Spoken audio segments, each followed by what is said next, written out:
What up? So it's currently Saturday and my goal was to do the live drawing on the 6th, the latest, and there's still 35 slots left. I wouldn't say it's impossible. What I'm thinking most likely is going to happen is that we're going to do a live drawing either the 9th or the 10th. Like I mentioned in my last video, I mentioned a bunch of times, I'm having crazy wisdom tooth pain. It went away for now, but I'm getting my surgery on the 7th, and I feel like there's no way I'm doing the live drawing on the 7th, obviously. The 8th, I feel like I probably still need to heal, and I feel like the 9th, which is Saturday, or the 10th, which is Sunday, I'll do it. I'll hop on live real quick. It's not like I have to say much. I just need to, you know, use my laptop, spin the wheel or whatever, and then we'll be done. So I'm assuming that's gonna happen. Let's see. Hopefully these videos continue to push the process. It's currently the 2nd right now. If we could fill it up by the 5th, I'll do the live drawing on the 6th, and then, you know, maybe the person can come pick it up if they're local, or I could start the whole shipping process, which I really want to do. I kind of just want to chill and think about nothing while my face is all swollen up, but we'll see what happens. But I do feel like my days with the Z and Minica are numbered. I personally feel like most people, from what I'm reading in the comments and everything, are going to take the Z, although this car plus $2,000 is another great purchase. But either way, I love both of these cars.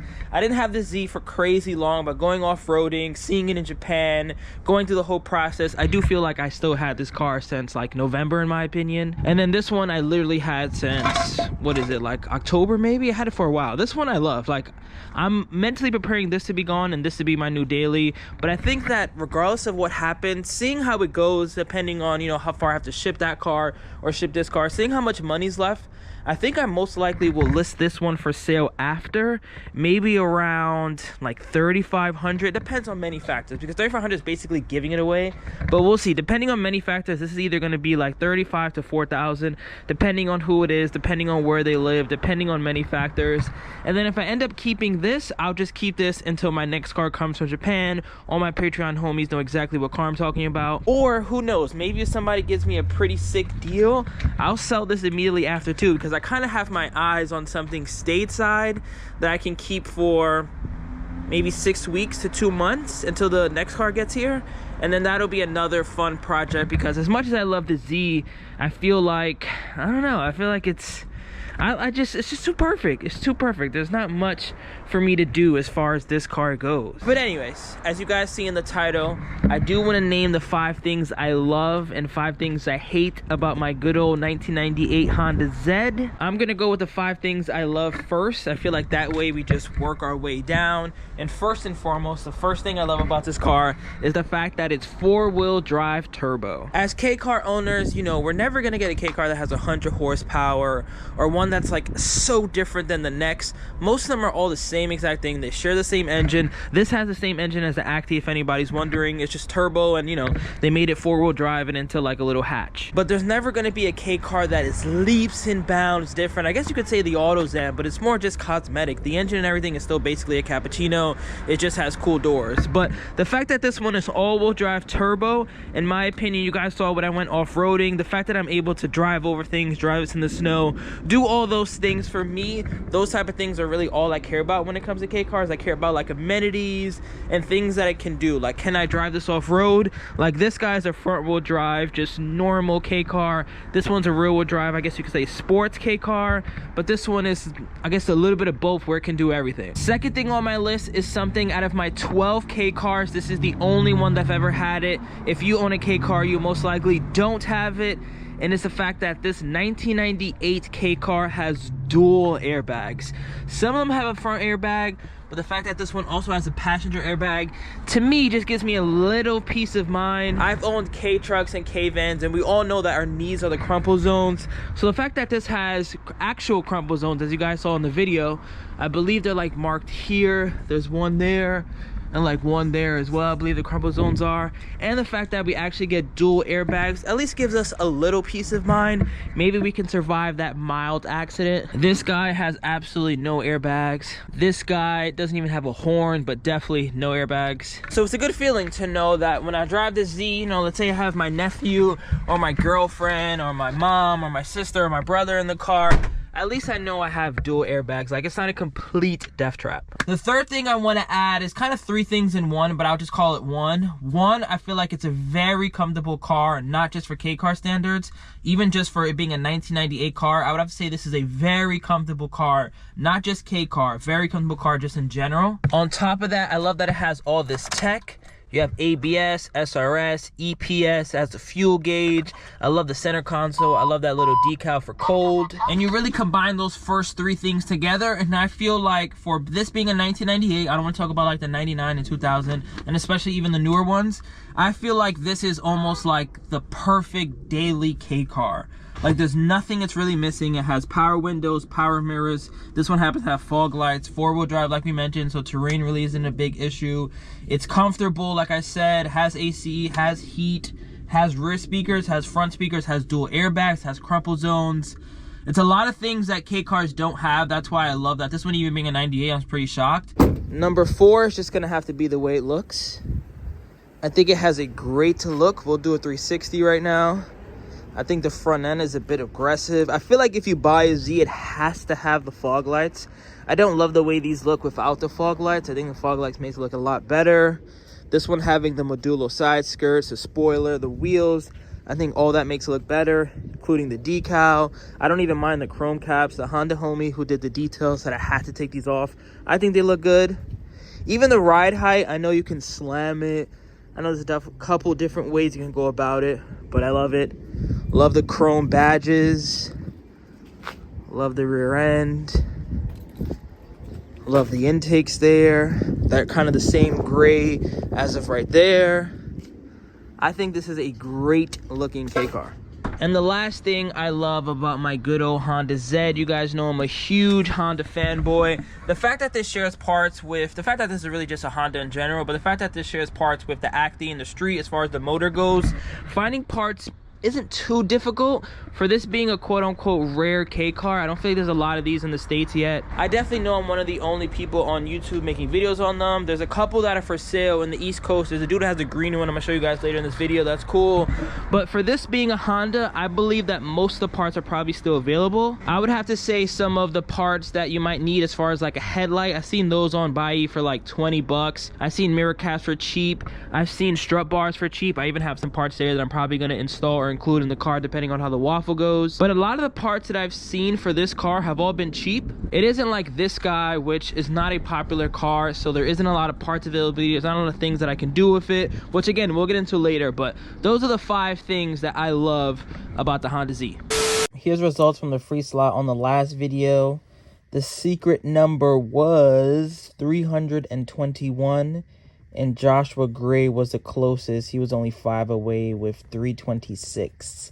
So now we're technically down to 34 slots. And let's get back to the video.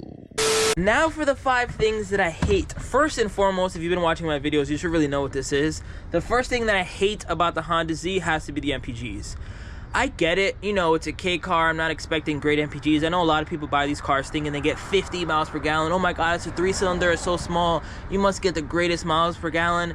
I would have to say in this, I'm getting low 20s. I'm definitely getting low 20s. It isn't the best K car at all as far as gas goes. I'm trading, you know, MPGs for comfort, safety, and those other things we named earlier. But this guy, if you're looking to get one, do not consider MPGs as one of your greatest things. It's still in the 20s, and it's still a K car, and it's still fun. I'm not someone who really cares about gas mileage. For me, this thing could get 12 miles per gallon. I'm gonna still drive it. I just love K cars, and I just never cared about miles per gallon, ever. Like, gas could be $50 a gallon. I'm still gonna drive it. It makes no difference to me. But for the people who really care about it, don't buy this. I see it a lot in the Jimny community. Don't buy this thinking like, hey, how can I get my MPGs better? I'm sure there's ways. Maybe my fuel filter is dirty. Maybe there's certain things I can do, get taller tires. I believe Scott said that. But again, it's never going to be like 30s, 40s. Don't expect that when it comes to the Z. Don't expect that for really any K car, but definitely not the Z. The second thing I hate on the Z is, again, something very popular that I've seen in the comments tons of times. It only comes automatic, which I know if this thing was 4-wheel drive, I think a lot of things that I hate would go away. A lot of things I love would be enhanced as well. But yes, it only comes 4-speed though. It only comes 4-speed automatic. It would be sick if someone had the knowledge and the budget to turn this 5-speed, maybe take it from an Acti or a Beat or something. I think I would love to see that. But for the normal folk like myself, you're just gonna have to deal with the automatic. And while we're in here, I would have to say something else I dislike is that it's not a true 4-seater. It's a lot better than the Minica, if you guys remember. That one's like a 2.5-seater. But 2 adults cannot fit back here, which may be asking me a lot from the Z. I do know it's a 2-door. It sounds like it's a K-van that could 100% seat 4 adults. But, you know, I kind of wish there was a bit more space. But you do get a lot of space back here. And then you can lock these back in different placements. So all the way up is right there. And then I believe it locks all the way back to like, yeah, all the way. You could even lock it there. But for taller people, you can put it back. So you do get some additional room, but that's something I don't love. I really don't hate a lot of things about the Z. This is really just all my opinion. But if I had to change something, a little more room wouldn't be mad. So the fourth thing I would have to add on the list is if you're antisocial, this might be the car for you. If you own a Minica, even this guy right here, everyone is gonna look at you. This is just looks like a car that was never sold in America. It isn't even the coolest K, but you could just tell by looking at it. Like this on the road draws all the attention in the world. This in the world draws all the attention in the world. A K truck, a K van, a lot of the K cars honestly, like a midget, those things, if you're antisocial, do not buy one of those cars. But if you don't want all the attention in the world, the Honda Z is a pretty normal looking car as far as K cars go. I've been driving this thing every day. I've gone on road trips. I went to DC, I went to Philly, I went to a bunch of places. Not many people even realize it's right-hand drive. I happen not to have tint, so if you're driving and you just see someone's head on that side, you know, it kind of gives it away. But for the most part, I even said hi to a girl that was in a K van. She was in Brooklyn. I was like, oh, hey, what's up? I honked and she just blew me off. Maybe she just blew me off to blow me off. But I feel like, you know, if I was in like this, or I was even in this, I feel like she would have put 2 and 2 together and be like, oh wow, this person's also in a right-hand drive car. Let me like give them some sort of greeting. But in the Z, maybe she was just like, oh, this guy's in a CRV. Like, I don't even, what the hell is he even talking about? But yeah, I would say this isn't the biggest gas station conversation starter in comparison to like a lot of the other K cars that you can buy. Before we get into the last thing I hate about the Honda Z, honorable mention, I would have to say there isn't a lot of aftermarket support. There isn't like a lot of things you can do in comparison to the Acti, to the Street, to the Beat, to the other Honda K cars. There also isn't a lot of knowledge on this just out there. Like it took Josh, who sold me a bunch of the maintenance stuff, I think 2 hours to find the part. So luckily, like I'm making these videos for the next Honda Z owner, but there isn't too much information, which could be, you know, could be very annoying when you're buying a new car. But back to aftermarket support. So this green one on the screen right now is pretty cool. It looks like they have over fenders. They got beefy tires. They put a roof rack on top of a tire. And then it's definitely lifted a bit. It might even have coilovers all the way to the top. But besides that, I haven't seen a lot of information. And I would love to know, I'm pretty sure they bought the car like that in Japan, but I would love to know if, you know, those kits are available. We just don't know about them or where to buy them. But that would have to be my honorable mention. And last but definitely not least, the fifth thing that I hate about this car. You guys see me do maintenance. It's just like every other Honda K car. Engine location and maintenance is terrible. Yes, I agree, it's very cool to have a frunk, but the fact that I have to put both these seats up, lift this up, twist some things down, jack up the car, take off this wheel just to change an air filter, it's a bit extreme if you ask me, but that's just what Honda does. I was able to do it. It was a lot more difficult than your normal K or your just normal car in general, but that's definitely something I hate about really all Hondas. But yeah, I'll end this video here. I definitely want to make this before the car was gone. Like I said, there's 35 slots to go. If we're able to fill it up by the 4th or 5th, I'll do a live drawing on the 6th. If not, then it'll be like the 9th or 10th, like I mentioned, and I'll just do it with my face a little swollen. Hopefully within 3 days, that should be fine. But catch you guys on the next one. Minica soon to be gone. Z soon to be gone. Cappuccino soon to be ripping back on the streets. Peace out. Remember the name. This is way before the fame.